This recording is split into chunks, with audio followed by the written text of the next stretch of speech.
अढ़ौल के फुलवा में कवन गुण हो माई गइलू भाई। अढ़ौल के फुलवा में कवन गुण हो माई गइलू भाई।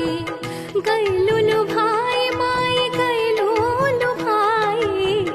गइलू भाई माई गइलू भाई। नरियर सोपाड़ी में कवन गुण हो माई गइलू भाई।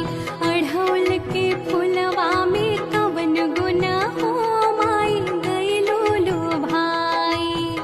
छप्पन भोग माई के मनवो ना भावे।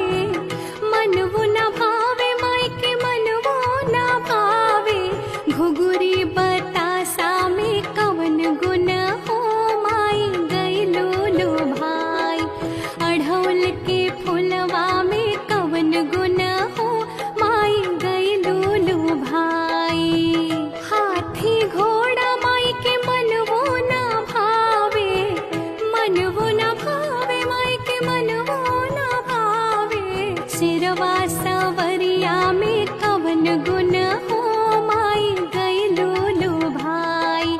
अढ़ौल के फुलवा में कवन गुण हो